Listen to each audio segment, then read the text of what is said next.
Good morning, students. Welcome to this online lecture. I am Mr. Rahul Pawar. In today's lecture, we are going to study one another theoretical point of our syllabus. In this lecture, we will study the meaning of overheads and classification of overheads. First, we will start with the meaning of overheads. Before starting to this particular point, we know that how to prepare a cost sheet. In the earlier few lectures, we have seen what is cost sheet, what are the different objectives of preparing a cost sheet, what are the different advantages of cost sheet, and what is the format of preparing a cost sheet. Further, we have also studied the examples on the preparation of cost sheet. In a cost sheet, we record all the expenses relating to the production, and the expenses are classified on certain basis. We know that at the time of preparing a cost sheet, we prepare a cost sheet in 4 parts. In the first part, we calculate the prime cost. After that, the second part is to add factory overhead. The third part is to add office overhead, and last part is to add the selling and distribution overheads. We know that for doing a production of goods and services, we have to incur, a business has to incur different expenses. आपल्याला माहिती आहे की आपण जी cost sheet तयार करतो, cost शीटमध्ये आपल्याला वेगवेगळे एक्सपेन्सेस दिलेले असतात. हे जे काही आपल्याला एक्सपेन्सेस दिलेले असतात त्या एक्सपेन्सेसवरून आपण जी कॉस्ट शीट तयार करतो ती कॉस्ट शीट आपण 4 स्टेप्समध्ये तयार करतो. पहिल्या स्टेपमध्ये आपण प्राइम कॉस्ट कॅल्क्युलेट करतो. सेकंड स्टेपमध्ये आपण फॅक्टरी ओव्हरहेड्स ॲड करतो.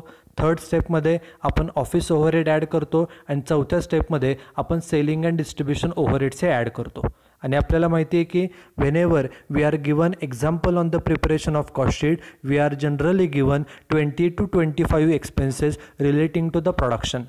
And out of these 20 to 25 expenses, there are only 3 expenses, namely direct material, direct wages and direct expenses. Only these 3 expenses are direct expenses, and remaining all expenses are indirect expenses, and these indirect expenses are called as overheads in cost accounting. आपल्याला cost sheet तयार करण्यासाठी जे काही 20-25 खर्च दिलेले असतात त्यापैकी फक्त 3च खर्च, त्यामध्ये पहिला म्हणजे डायरेक्ट मटेरियल, दुसऱ्यांदा डायरेक्ट वेजेस आणि 3 म्हणजे डायरेक्ट एक्सपेन्सेस. एवढे 3च खर्च फक्त डायरेक्ट खर्च असतात. बाकीचे सर्व खर्च हे इनडायरेक्ट एक्सपेन्सेस असतात. इनडायरेक्ट एक्सपेन्सेस म्हणजेच कॉमन एक्सपेन्सेस, म्हणजेच जनरल एक्सपेन्सेस, आणि यालाच कॉस्ट अकाउंटिंगमध्ये ओव्हरहेड्स असं म्हटलं जातं. So what is overheads? Overheads means expenses of general nature, expenses of common nature which cannot be charged directly to a particular unit, to a particular job or to a particular activity.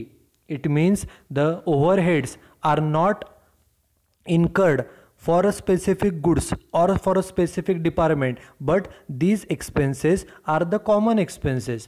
These expenses are the general expenses. They are not incurred directly for a product, directly on a product or directly for the particular activity, but they are incurred as a common expenses. ते काय, हे जे खर्च असतात हे काय directly वस्तूसाठी खर्च केलेले नसतात किंवा एका विशिष्ट डिपार्टमेंटसाठी खर्च केलेले नसतात किंवा एखाद्या विशिष्ट ॲक्टिव्हिटीसाठी खर्च केलेले नसतात, तर हे कॉमन खर्च असतात. ह्या कॉमन खर्चाला ओव्हरहेड्स असं म्हटलं जातं. Okay, and these expenses cannot be directly charged to a particular product or to a particular activity or to a particular job. हे कॉमन खर्च असल्यामुळं हे खर्च डायरेक्टली आपण आहे तसे एखाद्या वस्तूला किंवा एखाद्या डिपार्टमेंटला, एखाद्या ॲक्टिव्हिटीला किंवा एखाद्या जॉबला ॲज इट इज खर्च चार्ज करू शकत नाही. तर ते खर्च कॉमन खर्च असतात. आणि ते खर्च आपण डायरेक्टली चार्ज का करू शकत नाही? It is because there are 2 reasons. First reason is they are not directly incurred for that particular activity only. तो जो काय खर्च आहे तो काय एका विशिष्ट प्रॉडक्टसाठी किंवा ॲक्टिव्हिटीसाठी किंवा जॉबसाठी केलेला नसतो, तो सर्वांसाठी केलेला खर्च असतो. तो कॉमन खर्च आहे, म्हणून तो डायरेक्टली एखाद्या ॲक्टिव्हिटीला चार्ज करता येत नाही, कारण तो कॉमन खर्च आहे. Secondly, the amount of such expenditure is small and because of that it is not possible to distribute the expenses. Okay, त्या खर्चाची अमाऊंट जर आपण तो खर्च डिस्ट्रीब्यूट करायचं म्हटलं सगळ्यांमध्ये तो खर्चची अमाऊंट देखील कंपॅरेटिव्हली कमी असते. This is all about overheads. And take a very simple example. Thread means दोरा. Thread used for stitching a dress. We know that for stitching a dress we pay near about 500 or 600 as a wages to a tailor. आपण एखादा dress stitch करण्यासाठी 500 किंवा 600 रुपये टेलरला wages म्हणून paid करतो. And the total cost of a dress comes to near about 1500 or 1000 और 2000. एका ड्रेसची जर टोटल किंमत आपण कॅल्क्युलेट केली तर ते जवळपास 1000, 1500 ते 2000 असते. आणि ही जी काही ड्रेसची टोटल कॉस्ट आहे किंवा टोटल प्राईस आहे याच्यामध्ये तो ड्रेस बनवण्यासाठी जो थ्रेड वापरला जातो, दोरा वापरला जातो, त्याची किंमत कंपॅरेटिव्हली निग्लिजिबल आहे as compare to the total price of a dress. एकूण ड्रेसच्या किमतीचा विचार करता जो दोरा आहे त्या दोऱ्याची किंमत एकदम निग्लिजिबल असते. त्यामुळे त्या निग्लिजिबल खर्चाला ओव्हरहेड्स असं म्हटलं जातं. Take another example of telephone expenses. Suppose in a business there is only one telephone and it is used by all the employees working in all the departments. बिझनेसमध्ये जेवढे departments आहेत त्या सर्व डिपार्टमेंटमधले employees तो जर टेलिफोन वापरत असतील, so telephone is used by all employees of all the department. So this expenses is a common expenses. जो काय टेलिफोनचं बिल येईल तो बिल हे कॉमन खर्च असणार आहे, कारण की the telephone is used by all the employees of all the departments of our company.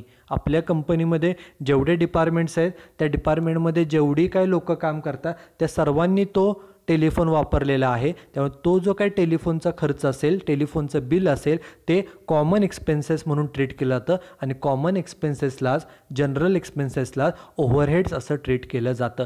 Just like a rent. Okay, suppose a business has paid monthly rent of ₹10,000. जर एखाद्या बिझनेसनं एखादं रेंट पेड केलं बिल्डिंगचं, समजा ते रेंट 10,000 रुपये असेल तर महिन्याचं रेंट 10,000 आहे.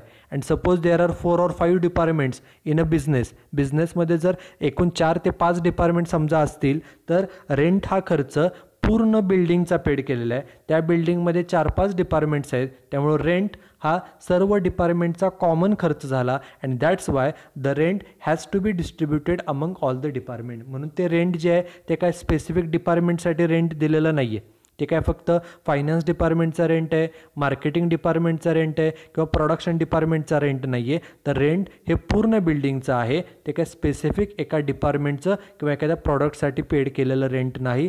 Rent is a common expenditure for all the departments. So this rent has to be distributed among all the department. त्यामुळे हा जो काही कॉमन खर्च आहे सर्व डिपार्टमेंटसाठी केलेला, त्या रेंटला, कॉमन खर्चाला ओव्हरहेड्स असं म्हटलं जातं. And what is the definition of overhead? One another definition of overhead is, overhead means a sum means total means berries, sum of indirect material, indirect wages and indirect expenses. जे काय indirect material आहे किंवा indirect wedges आहे आणि indirect expenses याच्या टोटलला, बेरीजेला overheads असं म्हटलं जातं. Indirect means overheads. Okay, so this is the meaning of overheads. Now the second point is classification of overheads. How the overheads are classified. In the previous few lectures we have studied the examples on the preparation of cost sheet, and in those examples we have studied that the overheads are classified into 3 categories. First category is factory overhead, second category is office overheads, and third category is selling and distribution overheads. And this classification is called as a classification of overheads on the basis of function. So this slide shows the classification of overheads on the basis of function. So on the basis of function, the overheads are classified as 1 factory overhead, 2 office overhead, and third is selling and distribution overheads. Now we will see one by one. First is factory overhead. Okay, we know that factory overhead means the expenses which are incurred in the factory. Okay, factory overheads include the various types of expenses incurred in the factory, such as factory rent, factory insurance, power, fuel, repairs of factory assets, depreciation of factory asset, etc., etc.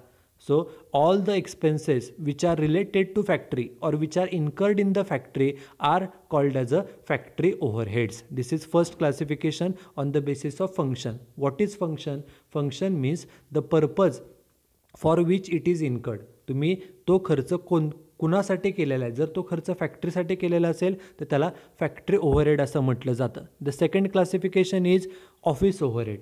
Okay, office overheads are also known as administration overheads, and office overheads includes all the expenses which are incurred in the office or which are incurred for administration. Okay, बिझनेसमध्ये बिझनेसचं ऑफिससाठी जो काही खर्च केला जातो किंवा बिझनेसचं administration करण्यासाठी जे खर्च केले जातात, such as office rent, office salary, printing and stationery, telephone expenses, repairs of office assets, depreciation of office assets, etc. All these expenses are related to office and these expenses are called as a office overhead. This is second. And lastly, last classification is selling and distribution overheads. Okay, and it includes all the expenses incurred by the business for effecting the sales. बिझनेसचे sales करण्यासाठी, वस्तू विकण्यासाठी, वस्तूची cells वाढवण्यासाठी जो काही खर्च केला जातो, for example salesman salary, salesman commission, travelling expenses, delivery van expenses, depreciation of delivery van, advertisement, bad debts, etcetera etcetera. All these expenses are related to sales and they are included under the head selling and distribution overheads. So on the basis of function, the overheads are classified into three categories. First is factory overhead, second is office overhead, and third is selling and distribution overheads. This is classification of overheads on the basis of function. Now we will see one another classification. Okay, second, classification of overheads on the basis of nature. Nature means behavior. Okay, so what is nature? On the basis of nature or on the basis of behavior, the overheads are classified into three categories. First is fixed overheads, second is variable overheads, and third is semi-variable overheads. आपण जर ओव्हरहेडचं classification बिहेवियरनुसार, behaviour म्हणजे कसा बदल होतोय, okay, त्याच्यानुसार म्हणजे नेचरनुसार जर समजा ओव्हरहेडचं क्लासिफिकेशन केलं तर ओव्हरहेड्स हे तीन प्रकारचे असतात. On the basis of behaviour the overheads are classified as fixed overheads, second is of variable overheads, and third one is semi variable overheads. Now first we will start with the what is fixed overheads and what are the different examples of fixed overhead. What is fixed overhead? Fixed overheads means those overheads or those expenses which remains fixed, which remains constant irrespective of change in production. It means even if the production is increased or decreased, production जास्त हो किंवा कमी हो, the expenses remains constant. जो खर्च आहे तो खर्च आहे तेवढाच राहतो. even if the production is increased or decreased, it does not affect on the amount of expenses. आपलं प्रोडक्शन वाढलं किंवा प्रोडक्शन कमी झालं तरीसुद्धा त्याचा कुठलाही परिणाम त्या एक्सपेन्सेसवरती होत नाही. The expenses remains constant irrespective of increase or decrease in the production. Okay, production वाढू किंवा कमी हो, खर्च आहे तेवढाच राहतो. It is called as a fixed overhead. For example factory rent. Suppose the rent of factory is 5,000 per month. जर समजा फॅक्टरीचं एका महिन्याचं रेंट 5,000 रुपये एवढं असेल, आपलं प्रोडक्शन कॅपॅसिटी 500 वस्तूंचे महिन्याला, फॉर एक्झाम्पल आपण 500 वस्तू तयार करा, 400 करा, 300 करा, 200 करा, नाहीतर कितीही करा, महिन्याचं जे फॅक्टरी रेंट आहे ते 5,000च राहणार आहे. प्रोडक्शन वाढलं, प्रोडक्शन कमी झालं तरीही रेंट हे कॉन्स्टंट राहणार आहे. So it is a fixed overhead. Same office रेंटसुद्धा, same watchman salary. Okay, suppose watchman salary is ₹10,000 per month. वॉचमनचा महिन्याचा पगार समजा 10,000 रुपये असेल. Even if the production is increased or decreased, his salary is not going to be changed, it is going to remain constant.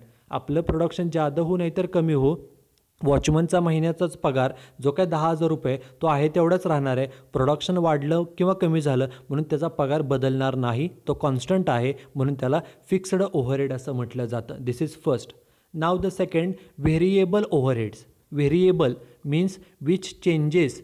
Okay, जो खर्च बदलतो त्याला व्हेरिएबल असं म्हटलं जातं. What is variable overhead? Variable overhead means those overheads or those expenses which changes according to the change in the production. Production ज्याप्रमाणे बदलेल त्याप्रमाणे जो खर्च बदलतो त्या खर्चाला व्हेरिएबल ओव्हरहेड्स असं म्हटलं जातं. व्हेरिएबल म्हणजे बदलणारे. Okay, when the production increases automatically the expenses also increases. Production वाढलं की खर्च वाढतो. If the production decreases the expenses also decreases. Production कमी झालं की तो खर्चसुद्धा कमी होतो. म्हणजेच the expenses which changes as per the change in the production are called as a variable overheads. जे ओव्हरहेड प्रोडक्शनप्रमाणे बदलतात त्याला व्हेरिएबल ओव्हरहेड्स असं म्हटलं जातं. And this change in the expenses, जे काय आपले खर्च बदलणार आहेत, the expenses increases or decreases in the same proportion as per the increase or decrease in the production. This line is very important. Okay, suppose for example material cost. For example, suppose if for producing one unit, if you require a raw material of rupees 100, जर एक वस्तू तयार करण्यासाठी 100 रुपयाचं raw material लागत असेल तर 2 वस्तू करण्यासाठी 200 रुपयाचं रॉ मटेरियल लागेल. 3 वस्तू बनवण्यासाठी 300 रुपयाचं रॉ मटेरियल लागेल. म्हणजे प्रोडक्शन 1 असताना मटेरियलचा खर्च 100 होता. प्रोडक्शन इन्क्रीज केलं, 1चं 2 केलं तर मटेरियलचा खर्च 200 झाला. 3 केलं तर मटेरियलचा खर्च 300 झाला. Means with the increase in the production the material cost also increases and most importantly the increase in the expenses is in the same proportion as per increase in the production. ज्या प्रमाणामध्ये आपलं उत्पादन वाढतं त्याच same प्रपोर्शनमध्ये, त्याच same प्रमाणामध्ये आपला खर्च देखील वाढतो. If the production increases the expenses also increases and expenses increases in the same proportion. Okay, and the examples of variable overheads are material cost, labor cost, packing material, etc. Take a very simple example of packing material. Suppose for packing one unit, if we require a packing material of ₹10, समजा एक वस्तू pack करण्यासाठी आपल्याला 10 रुपयाचं packing material लागत असेल, एका वस्तूच्या पॅकिंगसाठी 10 रुपयाचं मटेरियल, तर 2 वस्तूचं पॅकिंग करायला आपल्याला 20 रुपयाचं मटेरियल लागेल.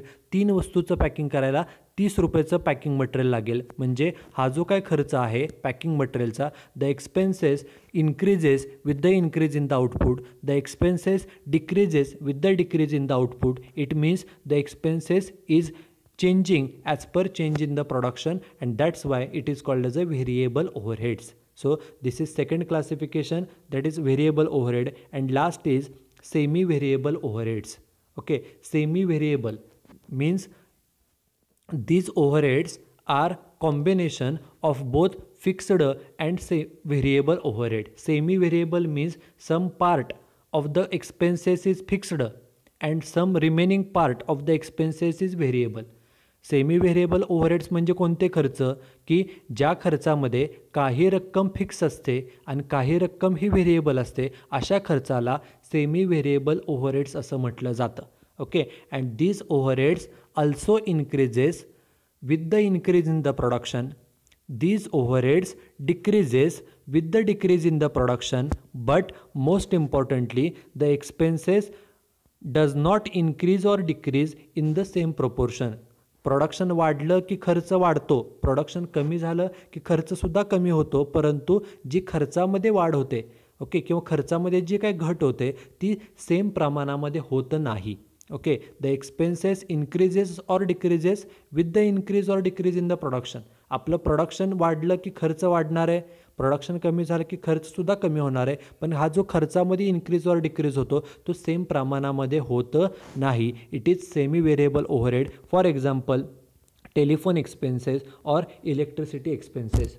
Okay, if you see the example of electricity expenses, okay, if you see your electricity bill which comes monthly to your home, जर आपण आपल्या घरी येणारं महिन्याचं लाईट बिल पाहिलं तर suppose if the light bill is 300 rupees per month, महिन्याचं light bill जर समजा 300 रुपये असेल तर त्याच्यापैकी फिक्स्ड चार्जेस कमीत कमी 80 किंवा 100 रुपये असतात. जर आपण आपलं लाईट बिल केअरफुली रीड केलं, आपण फक्त टोटल बिल बघतो, 300 रुपये आपण तेवढे बिल पेड करतो. If you see the light bill carefully, then out of the total light bill, some amount is fixed charges, okay, and remaining amount is variable. तर काही रक्कम ही फिक्स असते, जनरली ती एका महिन्याची 80 रुपये किंवा 100 रुपये असते, तेवढी अमाऊंट ही फिक्स असते. आणि रिमेनिंग अमाऊंट ही आपण किती लाईट वापरतो आहे, इलेक्ट्रिसिटी यूज करतो आहे त्याच्यानुसार ती बदलते, म्हणजे ती व्हेरिएबल आहे. टोटल बिल 300 होतं, त्यापैकी फिक्स्ड अमाऊंट 100 रुपये आणि उरलेले 200 रुपये ही व्हेरिएबल आहे. So it is called as a semi variable, कारण काही अमाऊंट फिक्स आहे, काही अमाऊंट व्हेरिएबल आहे. So it is called as a semi variable overheads. So this is classification of overheads on the basis of behavior. On the basis of behavior, the overheads are classified into 3 categories. First is fixed overheads, second is variable overheads, and third is semi-variable overheads. So these are the 2 points which we have studied in this particular lecture. First, we studied what is overhead. After that, we have studied what is the classification of overheads, means how the overheads are classified, okay, on different basis. And now we will go to the last part of this lecture. In this part we are going to study 2 basic concepts relating to overheads. First is allocation of overheads. These 2 concepts are very important for objective type question, for MCQ question, for fill in the blanks, and for true or false. Okay, firstly we are going to study the concept of allocation of overheads. What is allocation? And after that we are going to study the last concept relating to overheads, that is apportionment of overheads. First we will study what is allocation of overheads. Allocation म्हणजे काय आणि त्याच्यानंतर apportionment म्हणजे काय हे आपण पाहणार आहोत. So what is allocation? Allocation means allotment of full expenses to a particular cost unit or cost center. जर आपण एखादा खर्च पूर्णपणे फुल एक्सपेन्स जो काय खर्च झालेला आहे तो सगळा खर्च पूर्णच्या पूर्ण खर्च आपण आहे तसा एखाद्या कॉस्ट युनिटला किंवा कॉस्ट सेंटरला डायरेक्टली चार्ज केला आहे तसा सर्व खर्च, then that particular point is charging the full expenses to a particular cost unit or cost center is called as a allocation. तर त्याला allocation असं म्हटलं जातं. Take a very simple example of your family. आपण जर आपल्या घरामधलं example पाहिलं की for example if your parents has paid ₹4,000 as your college fees. समजा तुमच्या पेरेंट्सने तुमची कॉलेजची फी 4,000 रुपये पेड केली असेल, तर हा जो काही 4,000 खर्च केलेला आहे तो कुणासाठी केला आहे? फक्त तुमच्या एकट्यासाठी केलेला आहे, त्यामुळे तो तुमच्या एकट्यासाठीचा खर्च आहे. तसंच त्याचप्रमाणे in the same way if any expenditure is incurred for a particular unit only किंवा पर्टिक्युलर कॉस्ट सेंटर ओनली, जर एखादा खर्च एखाद्या विशिष्ट कॉस्ट सेंटरसाठी किंवा कॉस्ट युनिटसाठी केला असेल तर तो जेवढा खर्च आहे तो सर्वच्या सर्व खर्च ॲज इट इज त्या ठराविक कॉस्ट युनिटला ठराविक डिपार्टमेंटला डायरेक्टली चार्ज केला जातो पूर्णच्या पूर्ण. It is called as a allocation of overhead. Take a very simple example. Suppose if one telephone is installed in the factory, okay, and that telephone is used only in the factory and no any other person is allowed to use that particular telephone. फॅक्टरीमध्ये समजा एखादा telephone install केला असेल आणि तो टेलिफोनचा वापर फक्त फॅक्टरीमध्येच लोक करणार असतील तर टेलिफोनचे जे काही बिल येईल, okay, that bill is directly charged to the factory. तर तो सगळाच्या सगळा खर्च हा फॅक्टरी ओव्हरहेड म्हणून ट्रीट केला जाईल, कारण की टेलिफोन जो आहे telephone is installed in the factory and it is used only in the factory. टेलिफोनचा वापर फक्त फॅक्टरीमध्येच केलेला आहे, त्यामुळे जो काय सगळा खर्च असेल टेलिफोनचा, महिन्याचं बिल असेल, ते सर्वच्या सर्व बिल फॅक्टरीला फक्त ते ॲज इट इज चार्ज केलं जातं. फुल जो काय अमाऊंट आहे टेलिफोन बिलची ती fully it is charged to factory overhead. So allocation means charging the full amount of expenses to a particular cost unit or to a particular department or to a particular cost center. एखादा खर्च आहे तसा सर्वच्या सर्व खर्च एखाद्या डिपार्टमेंटला, एखाद्या युनिटला, एखाद्या कॉस्ट सेंटरला ॲज इट इज चार्ज करणं त्याला अलोकेशन असं म्हटलं जातं. अलोकेट करणे म्हणजे ॲज इट इज एखाद्या व्यक्तीला तो चार्ज करणे, एखाद्या डिपार्टमेंटला चार्ज करणे, एखाद्या युनिटला चार्ज करणे, एखाद्या ॲक्टिव्हिटीसाठी चार्ज करणे. It is called as a allocation of overheads. And now the last concept, that is apportionment of overhead. Apportionment means distribution. Apportion करणे म्हणजे काय? तर apportionment means distribution. Okay, so see the meaning. Apportionment means distribution of expenses among two or more departments or cost units or cost centers. जर एखादा खर्च हा आपण distribute केला, okay, take a very simple example of telephone expenses. Suppose there is one telephone in a business, and this telephone is used by all the employees working in all the departments. Okay, and suppose there are 4 departments in a business मध्ये समजा 4 departments आहेत आणि प्रत्येक ह्या सर्वांसाठी मिळून एकच common telephone असेल, सर्वांसाठी एकच टेलिफोन आहे आणि त्या टेलिफोनचा वापर सर्व एम्प्लॉईज, बिझनेसमध्ये जेवढे डिपार्टमेंट्स आहेत त्या डिपार्टमेंटमधले सर्व एम्प्लॉईज त्या टेलिफोनचा जर वापर करत असतील तर जे काही टेलिफोन बिल येईल, टेलिफोनचा वापर 4 डिपार्टमेंटने केलेला आहे. ओके, मग जे काही टेलिफोन बिल येईल ते बिलसुद्धा 4 डिपार्टमेंटमध्ये डिस्ट्रीब्यूट केलं जातं. तेव्हा टेलिफोन एक्सपेन्सेस हा जे काय खर्च आहे, the expenses of telephone are distributed among all the departments.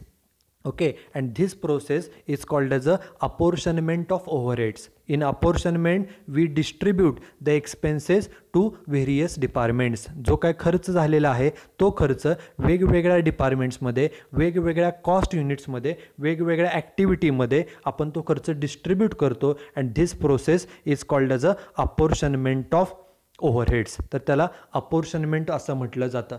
अलोकेशनमध्ये, in allocation we only charge the full expenses to a particular department or to a particular activity or to a particular job. अलोकेशनमध्ये आपण खर्च as it is आहे तसा सगळा खर्च, फुल expenses आपण एखाद्या cost युनिटला किंवा कॉस्ट सेंटरला किंवा डिपार्टमेंटला किंवा ॲक्टिव्हिटीला फक्त चार्ज करतो. But in apportionment we distribute the expenses to different departments or to different activities or to different cost units. So this is the concept of apportionment of overheads.